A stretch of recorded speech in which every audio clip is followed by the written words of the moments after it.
Voltamos com o Jogo do Poder, hoje recebendo os deputados Rodrigo Bettelin, do PMDB, e Simão Cecim, do PP, a quem eu deixei uma pergunta no ar. Deputado Simão Cecim, diferentemente do PMDB, onde há algumas insatisfações, na opinião do deputado Rodrigo Bettelin, elas não são majoritárias, mas obviamente que há, essas insatisfações são registradas diariamente na imprensa, e no PP, quer dizer, há insatisfação em relação ao tratamento que a presidente Dilma dispensa ao partido, ou o partido se sente absolutamente contemplado de maneira adequada?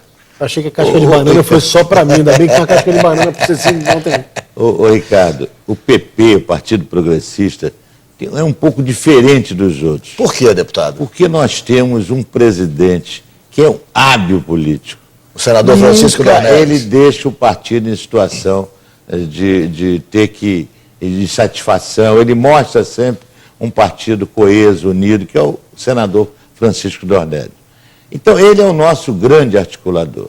A bancada se mexe, a insatisfação é, às vezes, como todo o Congresso, com algumas emendas não liberadas, com restos a pagar, não pago. Isso é natural, porque reflete a tua Por exemplo, situação. a LDO não foi votada semana passada. Vai ser votada Não, sim, vai ser votada amanhã, terça-feira, segunda e terça. Mas o fato é que se disse que a não votação da LDO se deveu muito à insatisfação por conta da não liberação de emendas. Sim. Houve uma certa, digamos, posição assim, dos deputados Houve, Rodrigo, em relação a isso. Eu estava lá. Foi uma opção muito grande da oposição em determinadas, sobre emendas. Quer dizer, é a oposição também se mostrando fisiológica e querendo liberar emendas e entendendo que o percentual dela liberado foi menor do que o governo, que é natural. Mas o que eu acho é o seguinte, o PP ele tem se mostrado coeso, tem votado de forma unida com o governo. Insatisfação mas nós temos um presente dado da época pelo Lula que nos satisfaz muito. Nós temos o melhor ministério, que é o Ministério das Cidades. É um ministério de uma abrangência muito grande. Nós temos o PAC, nós temos a Minha Casa Minha Vida, nós temos a mobilidade urbana, infraestrutura. Isso tudo deu ao partido aumentou muito o prestígio do partido junto aos municípios, junto aos estados. Eu não vejo insatisfação que possa redundar vamos dizer, numa briga com o governo.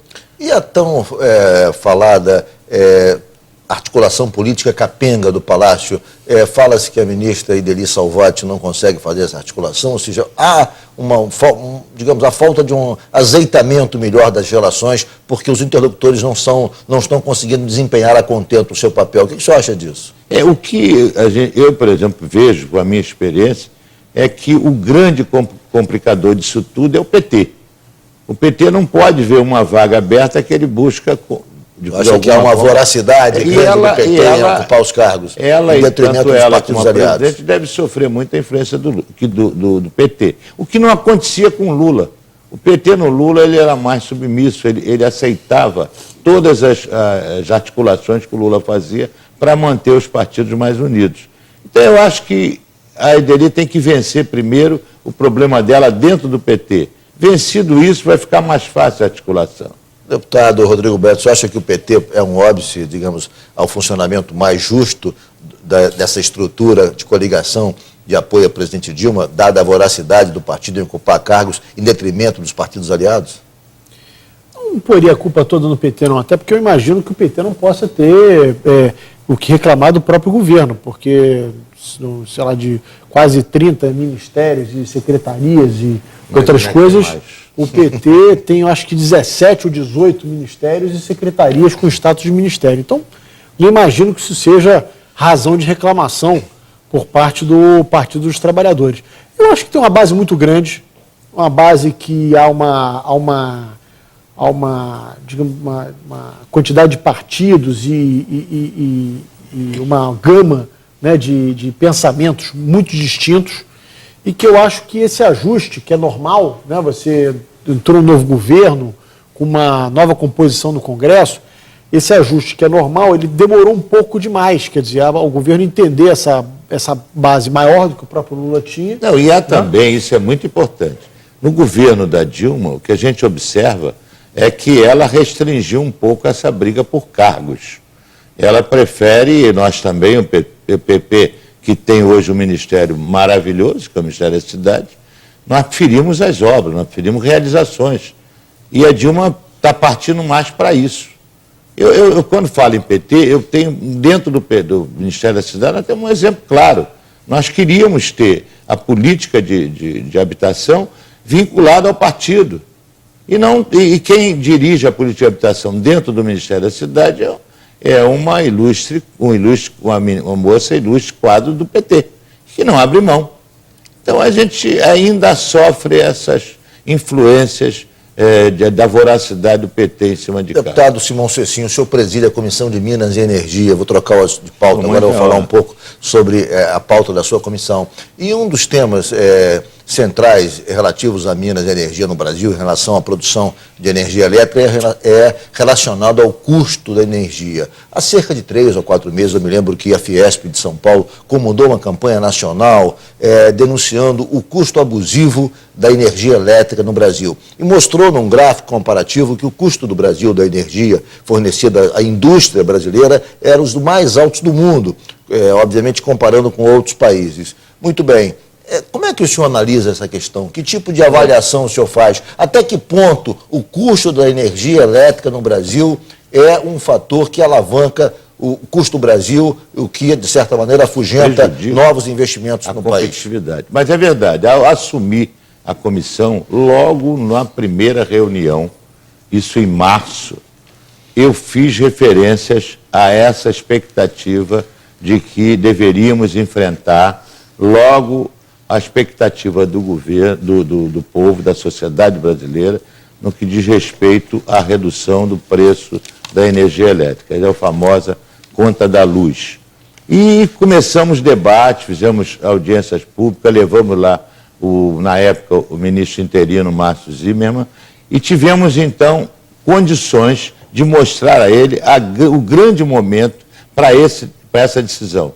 Nós estamos no ano em que o governo tem que definir se renova, de que forma renova as concessões, tanto na geração, como na distribuição, como na transmissão. Então, estão vencendo, em 2015, essas concessões. 3 anos antes, o governo tem que definir qual é o jogo, qual é a forma. Se o governo definir, e que eu acho que estamos caminhando para isso, essa também é a nossa proposta, da prorrogação, se prorrogar as concessões existentes na geração, na transmissão, na distribuição, o que vai acontecer? Os ativos, Rodrigo, os ativos hoje já implantados, elas já implantaram, isso já não entra mais no custo, já diminui, você não vai remunerar mais do que já está, o que já existe implantado, tudo que tiver sido feito pela concessionária, ela não vai poder cobrar em cima. Já houve o ressarcimento desses ativos. Já houve ressarcimento. Então, agora parte de outro patamar. Agora não tem outra discussão. Tem outra discussão. E os novos investimentos?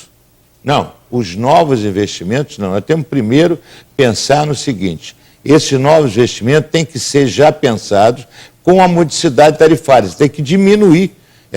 Só se vai renovar se eles toparem a redução da tarifa. E como é que vai reduzir? O governo e também as empresas.